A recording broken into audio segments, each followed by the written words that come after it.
JotPsych is a smarter way to run your therapy practice. A scribe assistant that automates scheduling, intake coordination, progress notes, and more. Try it free and get 50% off your first 2 months with code MODERN. Streamline your practice at jotpsych.com/modern therapist. That's JOT psych.com/modern therapist. Looking for expert speakers for your next event? Curt and Katie, that's me, deliver engaging workshops on clinical, legal, ethical, and business topics. Give your audience practical tools to thrive as modern therapists. Learn more at therapyreimagined.com. You're listening to the Modern Therapist Survival Guide, where therapists live, breathe, and practice as human beings. To support you as a whole person and a therapist, here are your hosts, Curt and Katie Vernoy. Welcome back, Modern Therapists. This is the Modern Therapist Survival Guide. I'm Curt with Katie Vernoy, and this is the podcast for therapists about the things that go on in our world as therapists, the things that go on with our clients. And Katie and I have made a promise that we are going to try to be more resourceful this year in being able to talk about the ongoing changing world around us and being resources for clients. And so we've been dropping some extra episodes as far as some of the specific populations that might be facing a little bit more of, I don't know, the political ramifications of the world and the ways that they show up in the world. Their identities end up feeling impacted in some certain ways. And we are so thankful to be joined today by Artie Hartsell, MSW, who works with ACLU around some of the discussion facing some of the trans folks that are in our world and the ways that some of the Trump administration's policies and executive orders seem to be impacting those clients who are coming from that part of the world, and even the people who aren't showing up in our offices. And we are so thankful for having you here today to help us understand what is going on, what resources people can end up utilizing, where things are, where we fear things are, because as we've pointed out in some of these episodes before, from the time that we record to the time that we actually get these published, even if it's a week or a couple of weeks, sometimes information changes. So Artie, thank you so much for spending some time with us today. Thank you for having me. We're really glad to have you here. And Artie, I know that we've been going a little bit back and forth trying to get to a date, and this is really, really helpful that you're taking time with us. Before we get started, I want to ask you the question that we ask all of our guests, which is, who are you and what are you putting out into the world?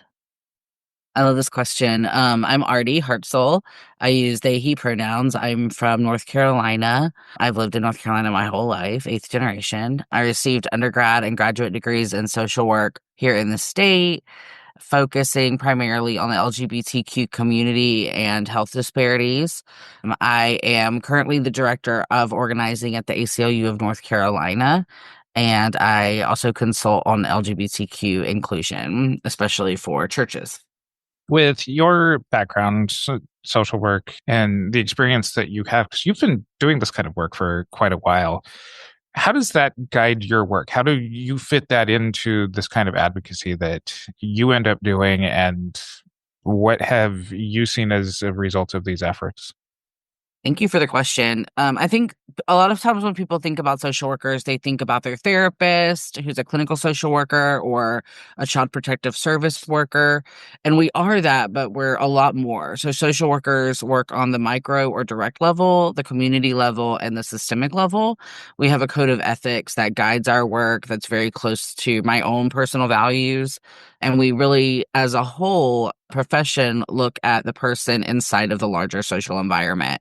When I was in social work school, I was trained in clinical therapy, but my heart is in systemic change. And while I've done some direct practice work in the LGBTQ community with youth or with adults with HIV or in the foster care system, I really want to apply my knowledge from my social work background to making change on the larger scale level. And honestly, that's where I get the most energy too. It seems like you're in the right place at the ACLU to do some of those things. And it feels like, especially with the trans community, there's a big uphill battle. And so can you give us a brief history of trans people rights, the trans movement, that kind of stuff? Because I think I read a meme or something where it says if our rights can be taken away by executive order, there really weren't equal rights there. And so it feels like this is a very painful, very challenging fight that you're fighting. And so I'd love to give some knowledge to some of our listeners that maybe don't have the information and the necessary history to understand and put the current moment in the context. Yes, that's a really good question, and I think for a lot of folks, it's hard to see outside of this current moment. Another thing that I saw about the executive orders is that if gender were so defined that they wouldn't need to make laws to defend those definitions. I think that's really strong as well because people who have gone outside of gender expectations have been around since people have existed. Colonialism, other factors have erased those experiences. They weren't called trans people, but people who have lived outside of the expectations for their gender assigned at birth is that history is endless. One of the people that I often bring up in my trainings is a trans woman named Lucy Hicks Anderson. She was born in Kentucky in 1886, and she's a Black trans woman. And her doctors in Kentucky in the early 1900s, late 1800s, told her parents to let her live as a girl. So our history has been around. It's just been hidden and taken away from us. Even our people don't necessarily know our history, which is part of the reason that I work very closely with an archive on Southern LGBTQ history, because again, I mean, we saw this in World War II. Our histories of marginalized communities are erased, and we have to continually fight to bring it back to the forefront. Some of the historical stuff, and it seems like a lot of the early 2000s did see a lot of progress for trans folks and some of the rights and privileges that seemed like a better place in society for many. Not saying that it was a perfect place by anything at all, but could you catch us up what seems to be happening in 2025 in the current atmosphere that does really seem to be challenging some of the seeming progress that has been made over the last couple of decades? Absolutely, yes. In a lot of states across the country, there was significant progress for trans people at the legal level. Abilities to change your documentations with fewer hurdles, more guidance in how people received informed based medical care. I live in North Carolina, so in 2016, North Carolina passed the first big anti-LGBTQ, anti-trans bill. It was called HB2. Some people refer to it as the bathroom bill, but it was very damaging for our state. And it was a response to a local ordinance that we had worked on in Charlotte that would have provided non-discrimination protections to all LGBTQ people in public accommodations and in other aspects of life.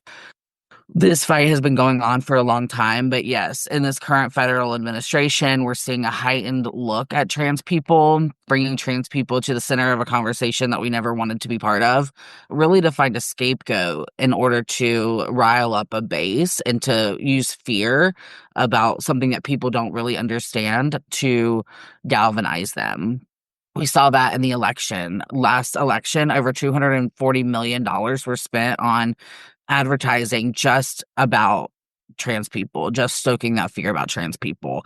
In 2022, that number was about 40 million, and it was targeted towards Black and Spanish-speaking voters. We expect that to continue to rise in future elections. So we know that we're being put in the front and center for that purpose to be used, but also the real impacts of the legislation, of those executive orders, are harmful to our community. I'm trying to decide which way to go because I want to make sure that we understand what we need to understand, but I also think that some folks may not be following all of the damaging legislation and executive orders. So let's start with the legislation and executive orders as much as you can in the current moment. What are trans folks facing? What are the implications of what's happening with this targeting of trans folks at the federal level? And Sure. honestly, at the state level for many states as well. Yeah, that's a great question. So over the last few years, we've seen over 1,000 anti-trans bills filed in legislatures across the country. The vast majority of those did not become law.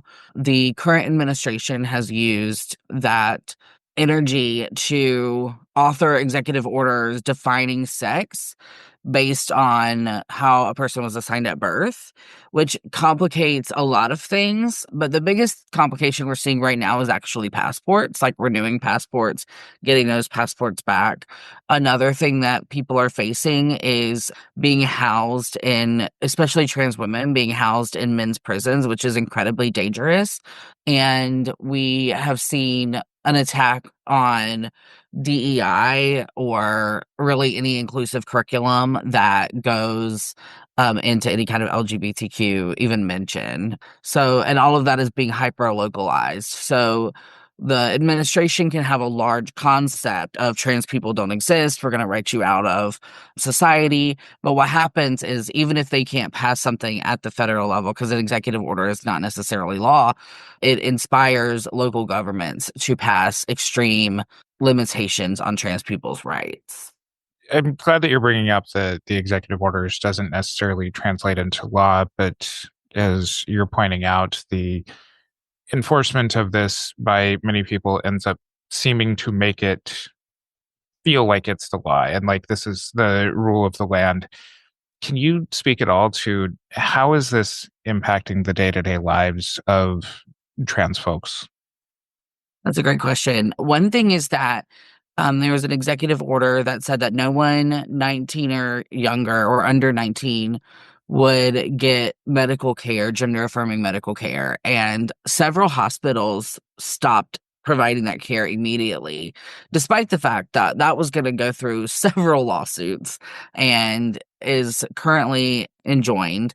Those kinds of early adherence to what people believe the Trump administration will do for fear of federal funding. And a lot of times we've seen those rolled back with court orders. We're also seeing localized attacks on documentation. There are people who haven't gotten their passports back in a long time because if you're renewing it or changing your gender marker, they've been held on to. So there's a lawsuit about that as well. The real impact day to day has been the just constant stream of abuse from people who are now emboldened to say and do all kinds of things against trans people and other marginalized communities.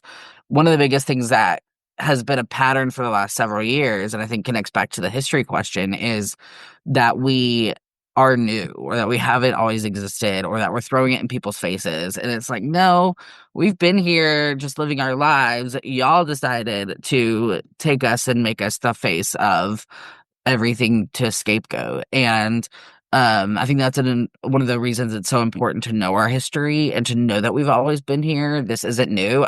I've used they them pronouns since 2010. So that's not a new thing. But yes, the emboldening, the local legislation, North Carolina in the last couple of days filed 2 very extreme anti-trans bills. And we're just seeing new and more creative ways to attack and limit LGBTQ people and trans people specifically.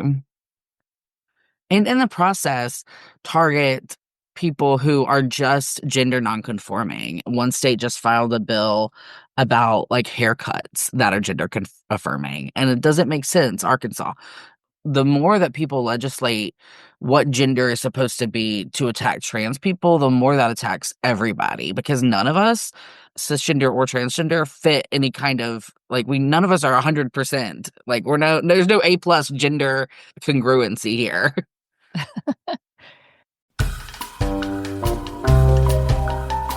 Okay, let's talk about progress notes. They can be tedious, time-consuming, and stressful, right? Do you dread writing progress notes after back-to-back sessions? Then try JotPsych. It's basically a practice assistant. It drafts progress notes, coordinates intakes, and manages your schedule, saving you hours every week. And with JotPsych, client data is secure. It's HIPAA-compliant, fully customizable, and really easy to use. Notes practically write themselves, and your workflow stress will vanish. Therapists have already trusted JotPsych with over 800,000 visits. Why don't you give it a try? Visit JotPsych, JotPsych.com/modern therapist and use referral code MODERN for 50% off your first 2 months. What are your thoughts on why trans folks are being targeted as the scary other? That's a really good question. I think we're such a small percentage of the population, and I think a lot of it is because we are relatively unknown. I think trans people for a long time lived very secretly, like not out of shame, but out of fear. We have portions of our community, especially our elders, who lived what we call stealth. So they would transition and never mention to anyone that they like what they were previously, like what their previous lives looked like. We had people who would present one way at work and one way in every other part of their lives. And so there's been a lot of fear of visibility in our community. I think also, again, just the small percentage that we are, it's really easy to make a caricature of a trans person. I kind of liken it to the Reconstruction racist propaganda. If you don't really interact with a Black man, you may be able to relate to a political cartoon that presents a Black man in a dangerous way. And that's because we find something that's really intensely unknown and something that we can fear and build it into something that it just totally isn't. We also see people like, if one trans person behaves badly, that becomes the entire trans community, when that doesn't happen for, people who are in normative or non-marginalized communities. So that gives that bias some extra credence. I think there's several things that attacking trans people is about. I also think it's about maintaining the idea of what the white American family looks like, or what a white American person looks like, and fitting a specific standard. And we don't do that. We kind of break that norm, and people are afraid and clinging desperately to ideals that weren't ever really true.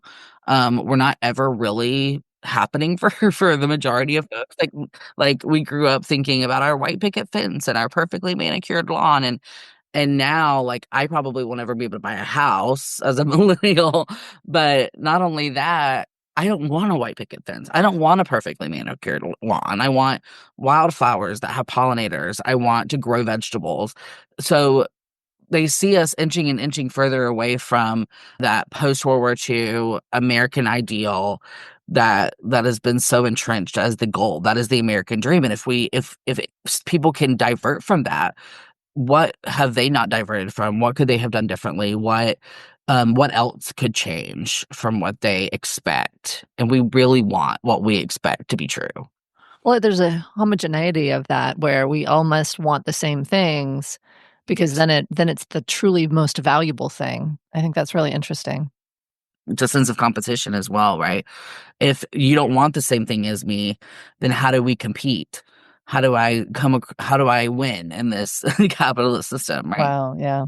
If I'm choosing not to participate, then what is everyone else's goal in doing it the best? Taking this from the macro level down more to the direct care level here, Sure. how can therapists support folks in the trans community right now? There are so many ways, I think. One is being just as bold and welcoming as possible in your materials, and being just open. If you're not super familiar with the community, get more familiar, but also be honest with your client. We always hear that clients talk about having to teach their therapist. So we don't want that, but like being just very open with where you are, and that you're here to listen and be a support, but you're not going to like get your education from them. I think paying attention to what's happening in the government and what you can do to respond. Partnering with local LGBTQ organizations is another one. Being careful about how you document things, right?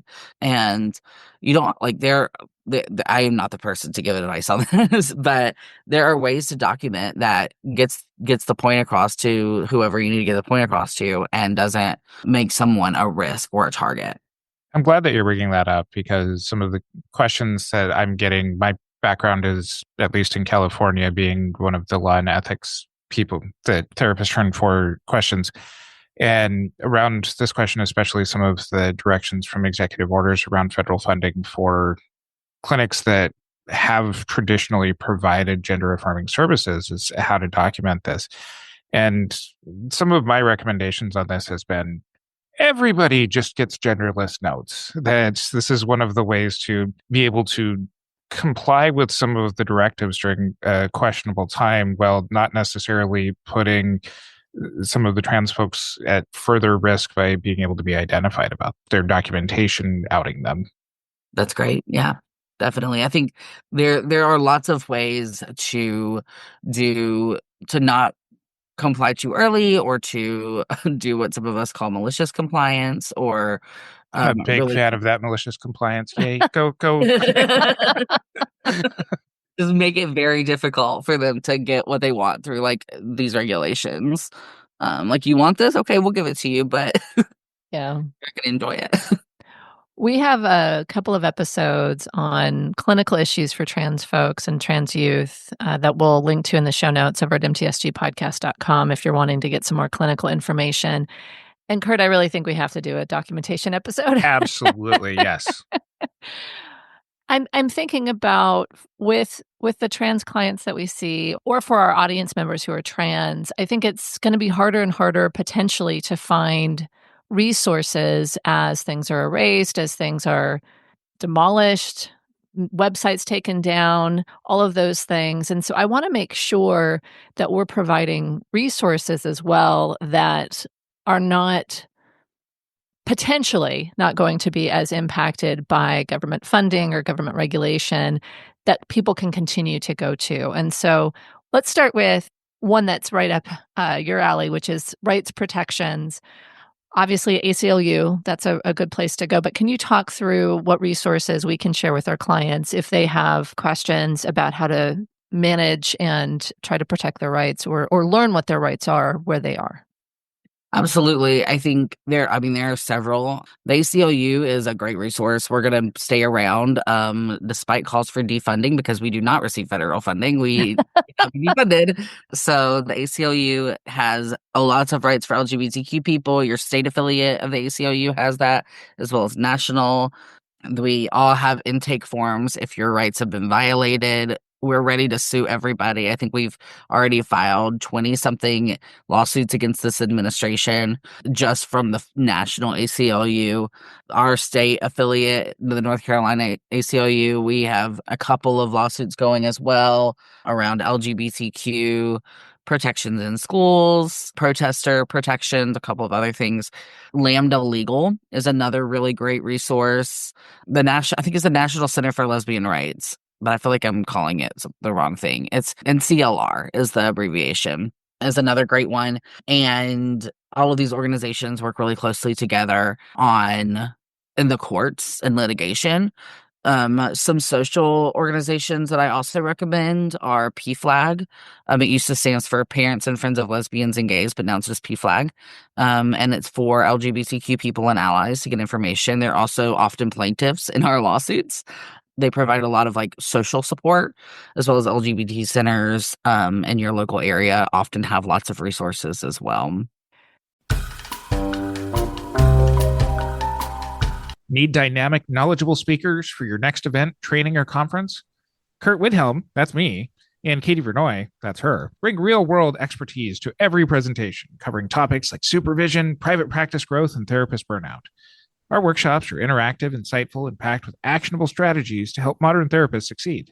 Whether you're planning a team training or a large-scale event, Curt and I deliver high-impact learning experiences tailored to your needs. Book us today. Visit therapyreimagined.com to learn more. With all of the lawsuits going on right now and some of the early actions by the federal administration, are there concerns that even if you win the lawsuits, the enforcement of them is just going to still be up to the administration following whatever it is that they want to do and continuing to just do things through social pressure? That is a really good question. This is something that is being investigated now around immigration and the administration's potential violation of court orders. If we confirm that court orders have been violated, I mean, we would be in the constitutional crisis stage, and I think that there would be other things happening as well. So there is concern. I think a lot of people have that concern. I don't think that's unknown or secret, that there are concerns that this administration has or will defy court orders, but we would definitely be in a different place. And I do think there are organizations that are ready to act once that is confirmed. How can trans folks protect themselves in these uncertain times with what's happening theoretically through legal channels in this potential constitutional crisis? That is a really good question. I think the number one protective thing that I can tell anyone is to have a community. It's really easy to naturally, because we are trained to be very individual, like individual people and not lean into community. But we have to work against those, especially in crisis. Like, we want to isolate, we want to be with ourselves or our one or two other people, but we need each other. Community, mutual aid, those things are critical to communities, especially communities in crisis. We saw this in COVID, at the start of COVID, where we weren't getting a lot of resources to communities, but within days of everything shutting down, people who don't know what mutual aid is, right? They've never heard the term mutual aid. They were doing it, right? They were like, these people need these resources. Let's go. Building those communities, finding spaces where you know that people have each other's best interests in mind. That can be a faith community. It could be, maybe you go to, there's a game store near my house that does like game nights where they play like Magic the Gathering and things. That, like, those kinds of communities are where you're going to find your people. And then I think knowing your rights, being clear with your medical and mental health providers about what your goals are and trying to find out from them if they have any nervous issues or limitations around any of that. Yeah, I think knowing your rights and having a community are the biggest things that you can do right now. I want to go back to something that you mentioned at the top of the episode around passports. And I know many people in their day-to-day lives who don't have their passports, who don't think about leaving the country in and of themselves. Can you speak more to why this is such a big issue? Yes. Well, first of all, like, having a passport is something that if you meet the criteria, you have the right to have. The right to travel and to be mobile and be around the world is something that, people get to experience. And then because you're part of a marginalized community, that shouldn't be limited. We do know that people are trying to find safer places in the world. I don't necessarily think that that's always going to be the answer. I think, we're seeing anti-trans rhetoric have an uptick everywhere. In the South, we've always kind of had this flight out of the South of LGBTQ people into places that seem more welcoming or affirming, and I understand it for safety. So I support anyone in what they want to do. But really, it's about your right to have that passport, and to have your movement controlled is really scary. And having your movement controlled because you don't fit what the government thinks you should fit is very dystopian. So, I'm really proud of all of the people who are participating in this lawsuit, but they're also very scared. They're, going in front of the courts who the government already has their passports and all of their, like, I know people whose marriage license are being held and all of their documentation for their passport is being held by the government. And they aren't getting them back. It's a level of scrutiny that is very uncomfortable, whether it's a passport or any other kind of documentation that the government is doing. It's a extreme overreach into a personal matter. Also, I'm just gonna be really honest. I don't understand why we have gender markers on any documentation, because I don't think they tell you anything about like how a person looks or anything. So, because a lot of times, I mean, I meet people and I don't necessarily know their gender. Not because, don't assume my gender, but more I'm just surprised sometimes. So I don't necessarily, and this is people who aren't trans. So I don't know that gender even tells us anything as much as like eye color and height. But that's just a personal opinion. Shifting into some more resources for trans folks, how can we provide support when folks are looking for medical resources? Because I know, as you mentioned, if federal funding is threatened to be cut or those types of things, it can be pretty challenging to get needed medical care for gender affirming care. And so What are the current safe or vetted resources for medical support, if you know those? And also, how can someone vet those resources going forward, as I'm assuming that these things are going to continue to change as the government continues to attack the trans community?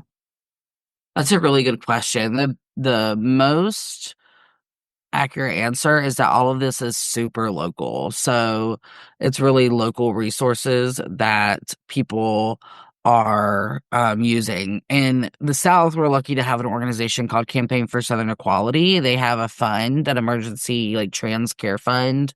They also do a lot of work with schools and other programs. They're based out of North Carolina and they cover the South. Other states have funding. Some states are providing funding for, or cities are talking about providing funding for people who need medical care and can't receive it. There are organizations like GLAMA, which is GLMA. I think it stands for the Gay and Lesbian Medical Association, but it's for the LGBTQ community, that covers a lot about policy and probably has more information about accessing medical care as well.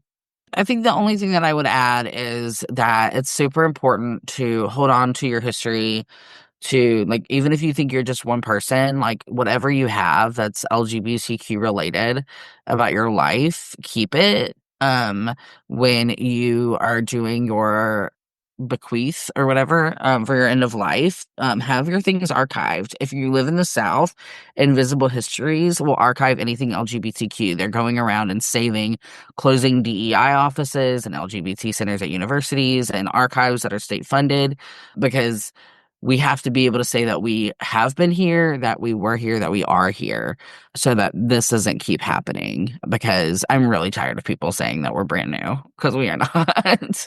Yeah. A lot of our therapists are also activists, social justice warriors, those types of things. So if our listeners want to get involved in action or learn more about how to better serve their clients, what are some resources that they can dig into, and how can they get involved? That's a great question. I love that. I think the ACLU is a great place to start. Your state affiliate, whether you're in the ACLU of Oklahoma, the ACLU of Northern California, the ACLU of Southern California, the ACLU of wherever you are, Puerto Rico. There are ACLU affiliates everywhere. We're all connected to each other and to the national affiliate. There are, again, like state and like local organizations. I think the LGBT centers are wonderful places to start being and start building community. There are organizations like Campaign for Southern Equality and equality organizations in almost every state, like Equality Virginia, Equality Texas, and those are all great places to plug in. Where can people find out more about the work that you're doing and support ACLU? Yeah, the ACLU of North Carolina can be found on Instagram at ACLU_NC, or at on Blue Sky. I can't remember exactly our Blue Sky account. We also have ACLU Nationwide as an Instagram account for the entire ACLU, where you can find out all the things we're doing about the current administration. We have our website, which is ACLU of North Carolina.org, because ACLU NC is ACLU of Northern California. We stole it. Yes. California stole it. And and you can find me at artiehartsell.com, Artie Hartsell on Instagram. I have a personal Instagram, Artie Gallery. Just follow me. I vet, like, I look at people to make sure they're real. And I do my consulting through prideeducationservices.com. And we will include links to everything that Artie is talking about here. And we'll do a little bit of background work to make sure that we post all of the accurate links in the show notes. So we're not going to make Artie be absolutely accurate here in what they're saying. So we'll put those in our show notes over at mtsgpodcast.com, and follow us on our social media. Join our Facebook group, the Modern Therapist Group, to continue on with these conversations. And until next time, I'm Curt Widhelm with Katie Vernoy and Artie Hartsell. Therapists, reclaim your evenings and stop getting behind on notes with JotPsych, the scribe assistant made just for you. Try it for free at jotpsych.com/modern therapist. And don't forget to use referral code MODERN to get 50% off your first 2 months. Want expert training for your team or event? Katie and I offer engaging workshops with real-world strategies for modern therapists. Visit therapyreimagined.com to learn more and book today. Thank you for listening to the Modern Therapist Survival Guide. Learn more about who we are and what we do at mtsgpodcast.com. You can also join us on Facebook and Twitter. And please don't forget to subscribe so you don't miss any of our episodes.